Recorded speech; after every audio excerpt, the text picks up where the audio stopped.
मुमताज ने एक दिन अपनी सास से अपने मन की बात कह ही दी। अम्मी, जब से मैं शादी करके आई हूँ तब से ये रोज रात में कहीं निकल जाते हैं और सुबह को ही घर लौटते हैं और मुझे अभी तक हाथ भी नहीं लगाया। मैं शादी से पहले जैसी थी वैसी ही आज भी हूँ। अच्छा, थोड़ा मूडी तो है मेरा बेटा, और फिर काम धंधे का भी तनाव रहता है उस पर। ऐसे में बीवी की जिम्मेदारी होती है कि वो घर के साथ साथ अपने शौहर को भी संभाले। अगर शौहर उस पर किसी वजह से ध्यान नहीं दे रहा है तो अपनी अदाओं से उसे रिझाओ और शौहर की मर्जी के हिसाब से चलकर उसे खुश रखो। अब्दुल की अम्मी बातों बातों में मुमताज को रास्ता दिखा गई थी।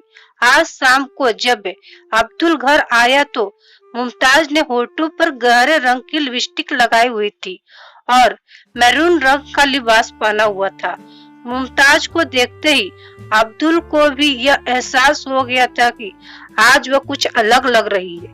इसीलिए जब अब्दुल बाथरूम से नहाकर निकला तो उसने मुमताज को अपनी बाहों में भर लिया और ओठों से इसकी छाप छोड़ने लगा।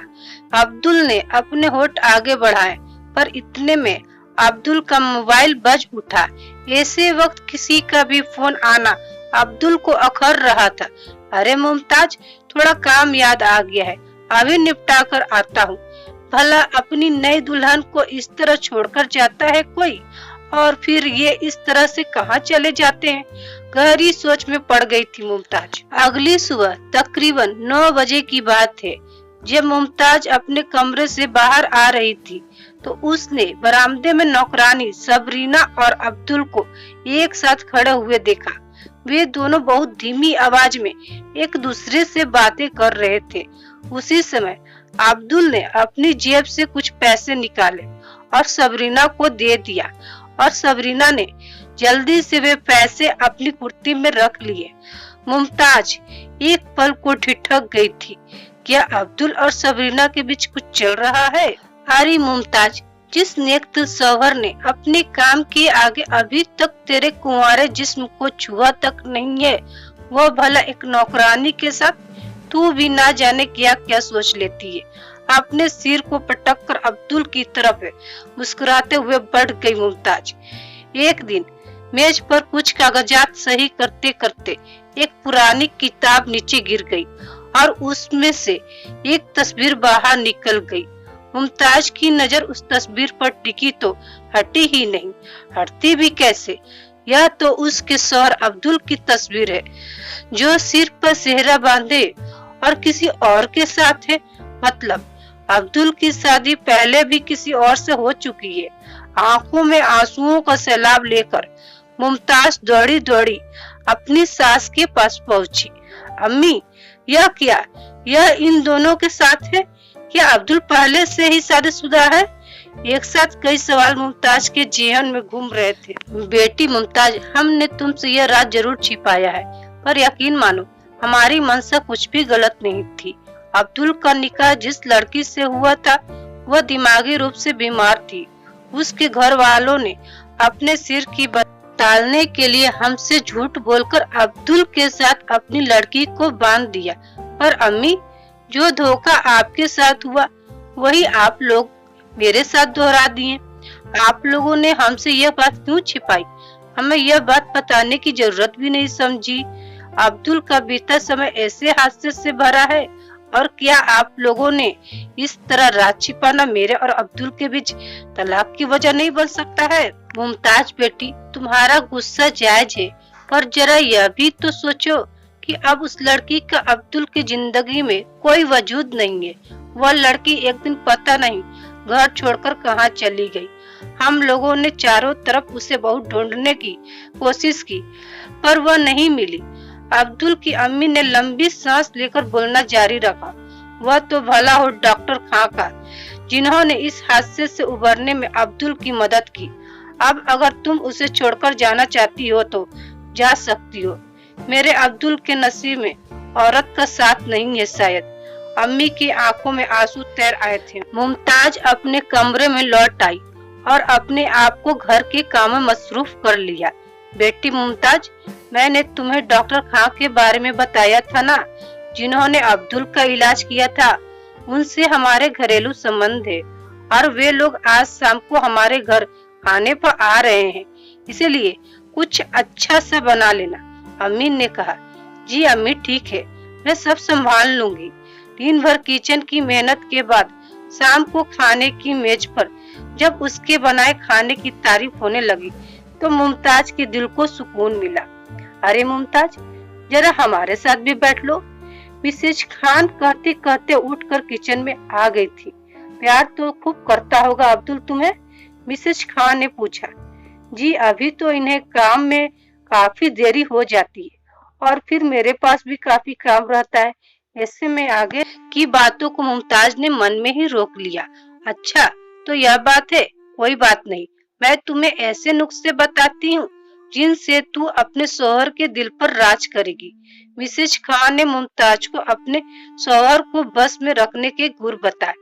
पहली ही मुलाकात में मिसेज खान ने मुमताज के मन को मोह लिया था और दोनों ने एक दूसरे के व्हाट्सएप पे नंबरों को भी ले लिया था। एक शाम को अब्दुल की गाड़ी की आवाज आई तो मुमताज की नजर गेट के बाहर चली गई। उसने देखा कि अब्दुल के साथ कोई साथी सवारी थी। जो औरत थी उसने मुंह पर कपड़ा लपेटा हुआ था। वो औरत अब्दुल की गाड़ी से उतरकर एक कैब की ओर बढ़ गई। मेरा तो शक सही था, अब्दुल जरूर किसी के साथ चक्कर चल रहा है। मुमताज अब्दुल की अम्मी के पास गई और बोली, अम्मी मेरा शक सही था, मैंने इनके साथ एक औरत को देखा है जो इनकी गाड़ी से उतरकर जा रही थी। अरे मुमताज, तू बेवजह शक कर रही है मेरे बेटे पर। मेरा बेटा रहमदिल है, इसीलिए मोहल्ले में रहने वाली किसी औरत को उसने बिठा लिया होगा। अम्मी ने सिरे से ही मुमताज की बात खारिज कर दी। मुमताज को 2 दिन के लिए मैके जाना था। मुमताज का मैका इसी शहर में था, इसीलिए वो अम्मी को लेकर चली गई। मुमताज और अम्मी के मैके जाने के बाद अब्दुल किसी को मोबाइल पर फोन करने लगा। हाँ सुनो, आज मुमताज और अम्मी दोनों बाहर गई हैं और वह भी पूरे 2 दिन के लिए। ऐसा करो तुम अभी आ जाओ, हम दोनों खूब जमकर मस्ती करेंगे और हाँ, अपने हाथ की बनी बिरयानी जरूर लाना। कुछ देर बाद ही अब्दुल के घर पर कोई औरत आ गई जिसे अब्दुल ने अपनी बाहों में भर लिया और उसके पूरे जिस्म को चूमने लगा। अरे इतनी भी क्या जल्दी है, पहले बिरयानी तो खा लो, उस औरत ने कहा। जिसकी आंखों के सामने तुम्हारे जैसी लाजवाब गोश्त वाली हूर हो, वो भला ये बिरयानी क्यों खाएगा? अब्दुल उस औरत के इश्क में उतर ही रहा था कि अचानक से दरवाजे की घंटी बजी तो अब्दुल चौंक गया। भला इस समय कौन हो सकता है? अब्दुल ने एक चादर अपने बदन पर डाली और दरवाजा खोला तो सामने मुमताज को देखकर चौंक गया। तुम तो 2 दिन के लिए गई थी ना, आज तो पहला दिन ही हुआ है, पर तुम हमें देखकर परेशान क्यों हो रहे हो? जरा अंदर तो आने दो। तभी अंदर से आवाज आई, अरे क्या हुआ जानू, कौन है जो हमारा मजा खराब कर रहा है? मैं बताती हूँ कौन है। इतना कहकर मुमताज अंदर चली गई। अंदर कमरे में बिस्तर पर और कोई नहीं बल्कि मिसेज खान लेटी हुई थी। तो तुम ही हो मेरे शौहर के बिजी होने की वजह? तुम्हें मेरा घर तोड़ते हुए शर्म नहीं आई? यह कहते हुए मुमताज ने अपना मोबाइल निकाला और मिसेज खान की वीडियो क्लिप बनाने लगी। अच्छा हुआ जो तुम सब जान गई हो। अब्दुल तुम देख क्या रहे हो? पकड़ो इसको और मिट्टी का तेल डालकर आग लगा दो इसके बदन में। अब हमें इसका भी वही हाल करना पड़ेगा जो हमने तुम्हारी पहली बीबी का किया था। मिसेज खान की यह बात सुनकर चौंक गई थी मुमताज। तो तुम क्या सोच रही हो कि मेरी पहली बीबी पागल थी? नहीं, वह तो तुमसे भी ज्यादा खूबसूरत थी। बस उसकी गलती यही थी कि उसने हमें रंगरलिया मनाते हुए देख लिया था। मुमताज के हाथों में मोबाइल का कैमरा अभी सब कुछ रिकॉर्ड कर रहा था। तभी वो अब्दुल ने एक डंडा मुमताज के सिर पर दे मारा। मुमताज की आंखों के सामने अंधेरा छा गया और वह फर्श पर बेहोश होकर गिर गई। मुमताज को कितनी देर बाद होश आया था उसे याद नहीं, पर जब होश आया तो उसने अपने आप को बिस्तर पर पाया और आंखों के सामने अम्मी थी। अम्मी उसे देखकर मुस्कुरा उठी। अब चिंता की कोई बात नहीं मुमताज, भले ही तुम मेरी बहू हो, पर मेरे लिए अब्दुल से बढ़कर हो। अब्दुल और उस चुड़ैल को पुलिस ने गिरफ्तार कर लिया है। पर अम्मी, वे लोग तो मुझे मारकर जलाने जा रहे थे। फिर आप यहाँ कैसे पहुँच गई? मुमताज ने पूछा। मुमताज, अब्दुल ने अपनी पहली बीबी को मारकर मुझे झूठी कहानियां सुनाई थी और मुझे भी उसकी बातों पर यकीन हो गया था। पर तुमसे निकाह करने के बाद भी उसने तुममें बेरुखी ही दिखाई। तभी मेरी पारखी आंखों ने अब्दुल के बदलते मिजाज को भांप लिया था। पर मिसेज खां ही मेरे बेटे को अपने कब्जे में करके अपना मुंह काला करेंगी, यह मैंने ख्वाब में भी नहीं सोचा था। पर अम्मी, मिसेज खां तो शादीशुदा है और फिर उनके शौहर शहर के अच्छे डॉक्टर हैं। फिर उन्होंने अब्दुल के साथ ऐसा क्यों किया? मुमताज ने पूछा।